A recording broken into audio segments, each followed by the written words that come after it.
Boa noite a você que me acolhe em sua casa. Eu sou o Márcio Mendes e estamos iniciando mais um programa Papo Aberto pela TV Canção Nova. A minha convidada do programa de hoje trabalhou por 8 anos como jornalista especializada em organização de informações econômicas. Com essa bagagem, ela fundou uma empresa de Home Organizer. Home Organizer. Ela proporciona qualidade de vida para famílias e empresas em todo o Brasil. Então, seja muito bem-vinda, Ingrid Lisboa, que a gente já estava aqui, olha, interrompendo um papo muito gostoso para pôr você dentro da nossa rodinha aqui de conversa. Estava muito legal, né? Tava bom, né? E vai continuar, né? Bem-vinda, viu, Ingrid? Obrigada, Gostei muito de ter obrigada. você aqui conosco para falar desse assunto. Personal Organizer. Exatamente. Falei certinho agora? Falou certíssimo. Pronto. O que vem a ser uma Personal Organizer? Uma personal organizer é uma organizadora.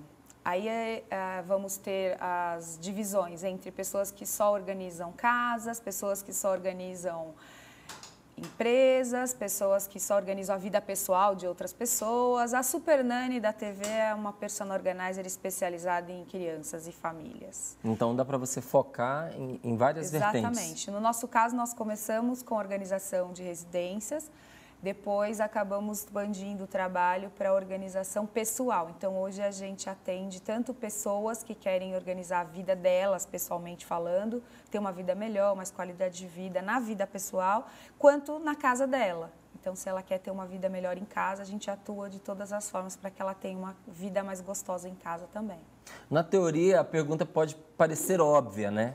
Mas convivendo aí no dia a dia com as pessoas e nos incluindo entre elas, não é tão óbvia assim, faz realmente muita diferença uma vida organizada? Faz diferença, Márcio. E a principal diferença não está nos armários, não está na beleza de um closet organizado, apesar de ser uma delícia você abrir seu armário de manhã e as coisas estarem todas em ordem.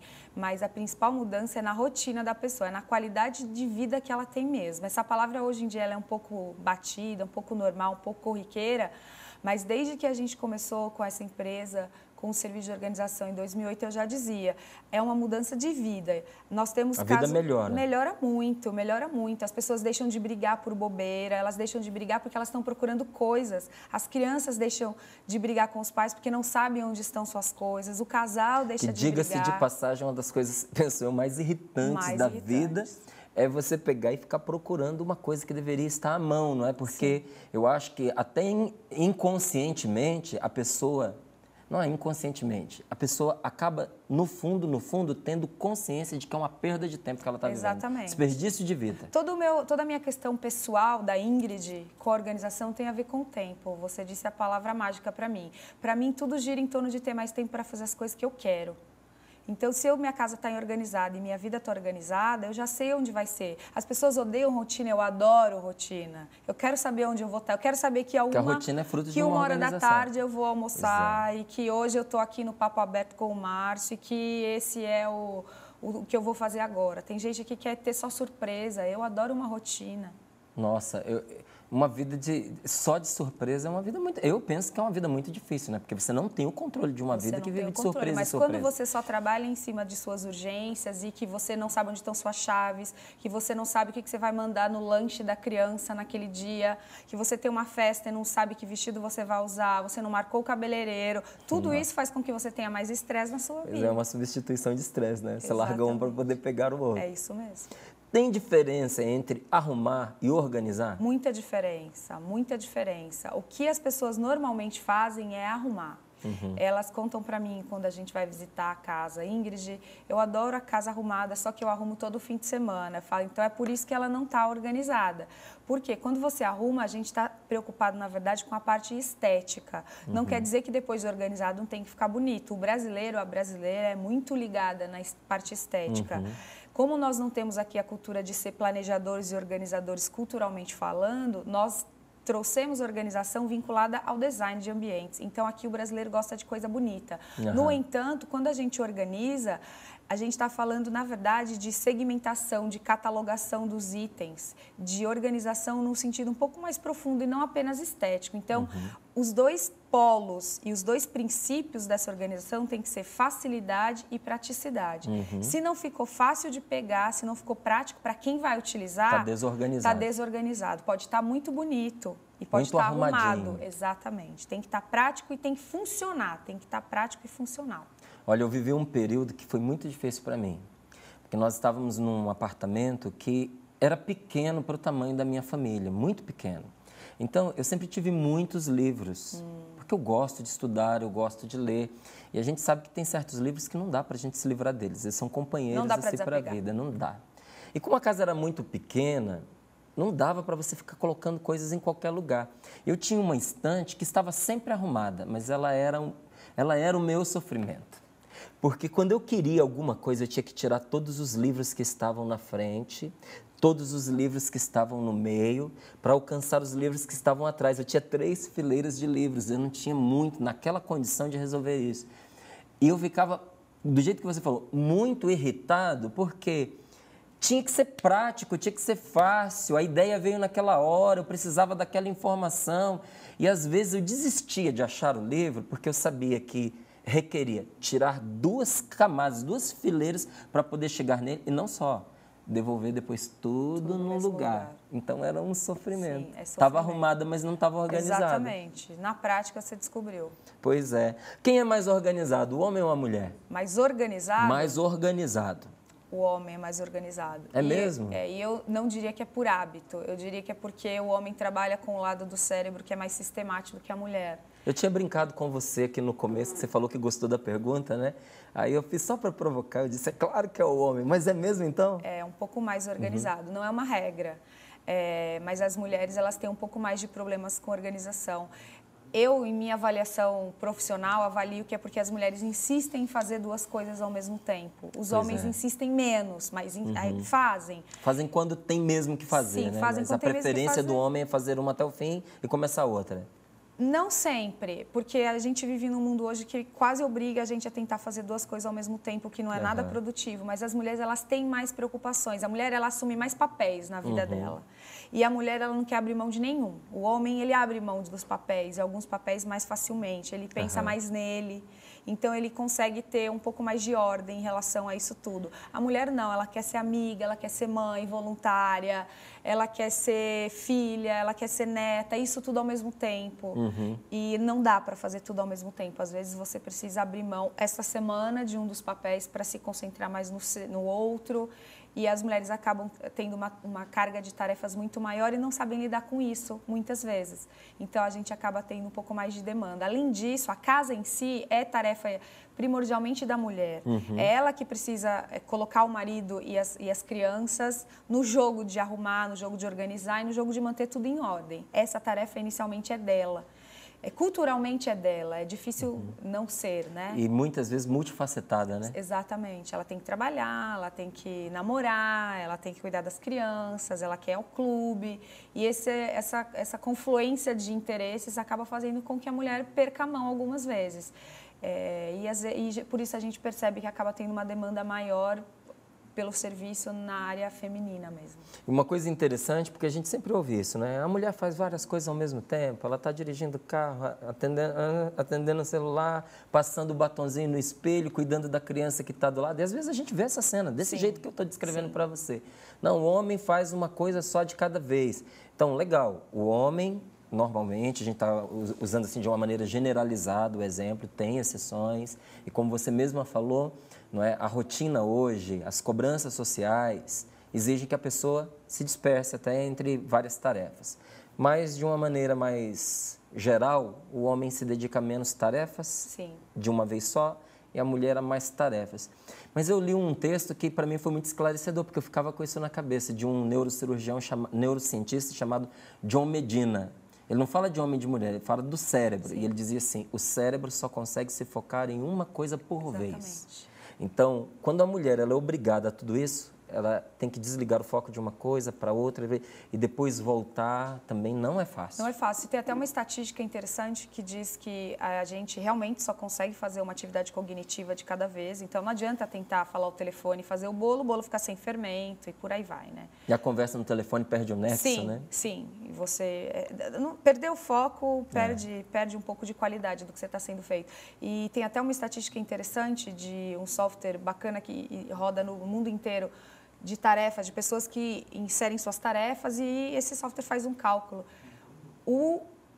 A perda de tempo chega a 8 minutos. Agora, só faça uma conta, parece pouquíssimo, né? 8 minutos é pouco, mas quantas vezes por dia 8 minutos para voltar ao nível de foco concentração e voltar... anterior. Então, se você está fazendo um projeto, seu telefone toca e todas as vezes você atende, você vai perder 8 minutos, média 8 minutos. 3 interrupções, meia hora. É mais ou menos isso. É triste assim. Por isso que eu tenho um lema no final de um dos cursos meus de organização pessoal. Tem uma frase que eu sempre termino o curso, eu falo, faça uma coisa de cada vez, vá para casa mais cedo jantar com as crianças. Porque quando você faz uma coisa de cada vez, você sai no horário para jantar com seus filhos. E a organização, ela serve para isso. Não é para te aprisionar, ficar preocupada se a camiseta tem meio milímetro. Da rotina. Não, se ela tem meio milímetro de diferença na dobra. Não é para isso que serve a organização. Ela serve para que você esteja livre. Quando as pessoas falam até para você mudar, né? Exatamente. Mas para você mudar um projeto, esse projeto precisa existir primeiro, não é? Exatamente. Se você não sabe nem o que você vai fazer, não tem que mudar. Uma vez eu estava esperando para dar uma aula e eu não sabia que eram as minhas alunas porque eu tinha sido contratada por uma instituição que estava oferecendo um curso de formação para os maridos e lazer para as mulheres, o que eu achei demais. Então, eles estão lá pensando na coisa séria e as mulheres estavam... E daí eu fui encaixada nesse momento de lazer. Então, as mulheres podiam escolher entre uma aula de yoga e a minha aula.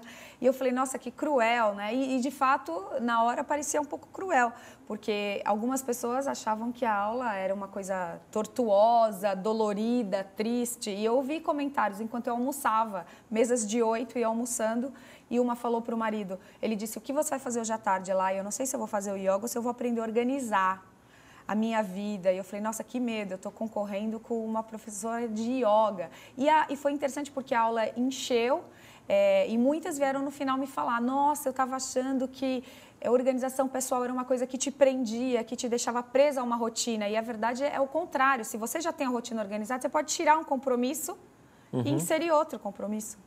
Porque ela está organizada. Quando ela não está, você não sabe que horas começam e terminam os seus compromissos. Você não sabe nada do que vai acontecer. Então, pelo que você está falando, até para uma pessoa que tem dificuldades com as escolhas, uma pessoa que é indecisa, quando ela consegue organizar a vida dela, eu acredito que até essa dificuldade que ela tem cai. Se resolve, sim, porque se você tem uma agenda organizada, se você, se você tem tempo para inserir urgência, se você tem tempo sobrando e não está com aquela coisa apertada de tudo que você tem que fazer hoje, não que você quer fazer hoje, você não tem opção. Quando as coisas estão em ordem, você pode optar, porque você tem... Se você vai a uma festa para as mulheres, por exemplo, e você não sabe que vestido que você vai usar, na hora de usar, você vai fazer o quê? Vai pegar o vestido e vai botar na tábua para passar, porque ele está amassado. Se você 2 dias antes avisou a sua ajudante do lar, os 3 que você poderia usar, ela já passou os 3 para você, você tem escolha. Pois é, olha só. São coisas simples que as pessoas acham que não tem nada de organização nisso, mas tem muita. E ela só precisava ter olhado a agenda dela no sábado e visto que ela tem uma festa, simples assim. Eu achei maravilhoso quando a produção do programa propôs essa pauta, né? E depois, quando eu fui repassando aqui o conteúdo da nossa conversa, eu falei, que coisa legal e importante da gente tratar, que faça parte do dia a dia de todo mundo e às vezes a gente não para refletir se a nossa vida está organizada ou ela não está organizada. Então, não tenho dúvida, esse trabalho que você faz é um trabalho muito importante, inclusive porque dentro dessa comunidade que a gente está fazendo parte, que essa televisão está incluída, todos nós que estamos dentro dela, nós temos mais de uma função, nós temos mais de uma tarefa, alguns de nós temos 2 ou 3 trabalhos, além das várias atividades paralelas que esse estilo de vida exige de nós. Se a gente não se organizar, a gente não consegue fazer as coisas que precisam ser feitas no tempo que precisa ser feito, e a gente acaba se desgastando com uma coisa que a gente gosta de fazer. Então, já há alguns anos que eu luto com a organização, que eu venho trabalhando para me organizar. E sei que não, pode ser até simples, mas não é fácil, demanda mudança de mentalidade, demanda disciplina, mas você colhe um fruto muito saboroso, no final. Agora, o que eu quero saber de você é, se um trabalho importante como esse que você faz, ele é reconhecido e é valorizado no Brasil. Márcio, a gente teve agora no mês de março uma criação de uma associação nacional para os organizadores profissionais e os organizadores que cuidam da parte de organização e produtividade também, chamam Pópia a organização, né, a instituição. Isso é muito recente. Até antes disso, a gente não tinha nada. Inclusive, muitas pessoas nem sabiam o que a gente fazia, agora não. Agora as pessoas vão começar a perceber isso, porque a associação tem uma das funções é divulgar o trabalho do organizador e profissionalizar no sentido positivo da palavra, e não criar um sindicato para ditar regras, nada dessa natureza, mas sim mostrar a importância que tem um organizador na vida da família em geral, qualquer importância de você ter uma vida ordeira, ter uma família em que as pessoas saibam onde estão as coisas, elas conhecem a rotina dela e que as pessoas sejam realmente felizes. A organização, não tenho dúvida. Eu estava conversando com as meninas da produção quando eu cheguei, e elas me perguntou, Ingrid, mas e as pessoas te dão feedback? Eu falei, o mês passado eu tive o melhor feedback de todos, porque desde então eu só tinha o feedback das pessoas que tinham participado dos cursos ou contratado. E em março eu tive o feedback da mãe de um aluno, veja, não era nenhuma mulher, era um aluno, um rapaz de 20 e poucos anos que tinha feito um curso meu de organização pessoal em janeiro. E a mãe dele mandou um e-mail para mim dizendo, Ingrid, meu filho é outra pessoa agora. Nossa, a vida dele é muito legal, porque é diferente da própria pessoa te ligar, ela está dando a impressão dela. Olha, o curso foi incrível, eu mudei, hoje eu faço, é ótimo, é incrível. Mas agora você tem um olhar de fora. De fora, quer dizer, a mãe percebeu que o filho não está mais perdido como ele estava na própria vida dele. E o rapaz só tem 20 e poucos anos, então imagina o fruto que ele não vai colher daqui para frente. Pois é. É outro rapaz. Ela disse exatamente essa frase, o meu filho é outro depois do curso. Agora as pessoas, elas têm facilidade em se reconhecerem desorganizadas? Nessa palavra, chegar lá para, olha Ingrid, eu estou aqui te procurando para você me dar uma ajuda, porque eu sou uma pessoa desorganizada. Elas têm facilidade. No entanto, o que elas têm também, muitas vezes, mesmo depois de reconhecer que elas têm dificuldade de organização e contratar o serviço, ou mesmo ir num curso, ela joga pílulas de mitos, que eu chamo, né? A gente tem uma coisa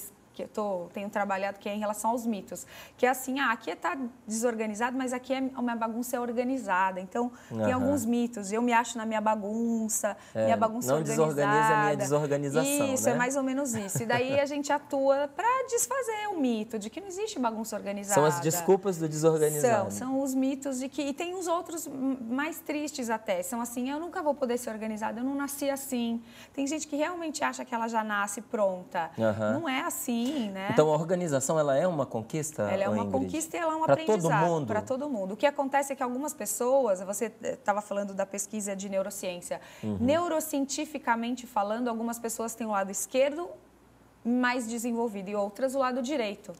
Então, algumas pessoas vão ser mais sistemáticas e outras pessoas menos sistemáticas. O sistemático, ele tem mais noção de ordem, porque ele é biologicamente assim, ele nasceu assim. Não quer dizer que ele vai ser muito mais organizado do que o outro, porque ele pode ter e usar isso até certo ponto.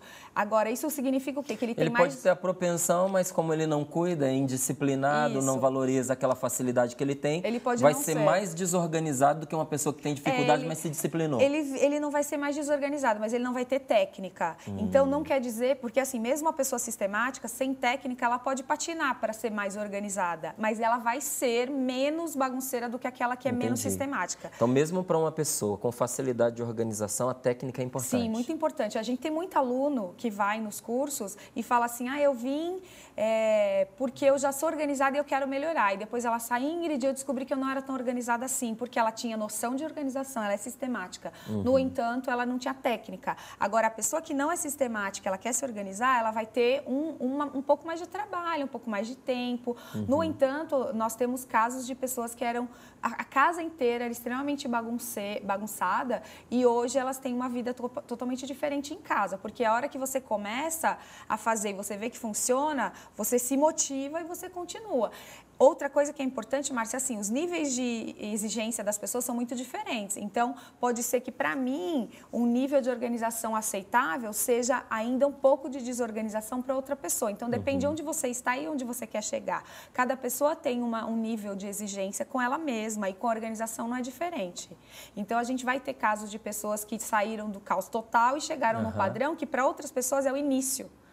Mas para ela, a vida dela já está rolando muitíssimo bem daquele jeito, ela já melhorou muito. Então, para ela está super organizada. Nossa, legal isso, né? É muito bom. Isso estimula a gente. Eu vi uma frase do Einstein esses dias, que para mim foi um estímulo.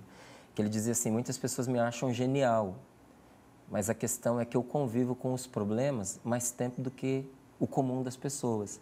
Então, é legal a humildade da pessoa de reconhecer, né? Por trás da genialidade dele, porque era impossível que ele não percebesse que ele era uma pessoa diferente. Sim. Ele é um homem genial, não tem o que dizer nisso. Mas também tinha as suas deficiências. Então, essa questão de compensação das facilidades e dificuldades do cérebro. Um dia ele foi entrevistado num programa de televisão e o entrevistador estava muito nervoso porque estava entrevistando Albert Einstein. Imagina. Né? E ele conta que a frase do Einstein que o deixou extremamente confortável foi: por favor, faça as perguntas devagar, porque eu tenho dificuldade de entender o que é dito. Demais. Cara, nossa! E de repente uma pessoa que você sabe que é um gênio diz: olha, não é tanto genialidade, é porque eu passo mais tempo convivendo com os problemas do que as outras pessoas. Então, o fato de eu parar, de eu refletir, de eu buscar a solução me faz encontrar a resposta. O fato de eu parar, de eu olhar a minha vida, de eu perceber a necessidade de eu ser uma pessoa organizada, me dá a chance de ser uma pessoa organizada. Sem dúvida. Isso é muito legal. É muito legal. Esses dias nós tivemos um curso de organização de mala. Olha que coisa mais trivial da vida, fazer uma mala. Todo mundo um dia já fez, vai fazer muitas, né? Tem malas. Técnica para isso também. Tem também para ocupar menos o espaço da mala. Ocupar não, otimizar melhor o espaço da mala, fazer com que as coisas cheguem menos bagunçadas até o destino final, enfim. Mas o interessante foi que tinha uma aluna de nada menos do que 73 anos na minha aula. E as outras eram todas a faixa dos 30, 40, ficaram olhando para ela e ela falou assim: olha, eu estou percebendo que vocês estão me olhando de um jeito um pouco diferente, então assim, eu estou aqui porque eu fiz mala a minha vida toda e agora que eu descobri que posso fazer uma mala melhor e eu quero aprender, porque eu ainda quero viajar muito. Então, do alto dos seus 73 anos, com bisneto, com neto e com todo mundo ali para ajudar, para paparicar, a única vó que eles têm, ela estava lá: não, eu quero fazer o mesmo e eu quero fazer para levar menos coisa, menos mala, eu tenho dor na coluna. Ela falava umas coisas assim. Demais, aos 73, reconhecer que você ainda pode aprender bastante coisa, né? Você está gostando desse nosso bate-papo? Então, nós estamos terminando agora o nosso primeiro bloco. Eu peço a você que não saia daí, porque no segundo bloco nós vamos aprender com a Ingrid como fazer com que seus filhos sejam mais organizados. E também muitas outras dicas práticas. Enquanto isso, entre na nossa página no Facebook e deixe seu comentário sobre o que você está achando do nosso programa de hoje. Esperamos seu comentário, viu? Fique conosco, daqui a pouquinho nós estamos de volta para continuar essa conversa gostosa que nós estamos tendo aqui.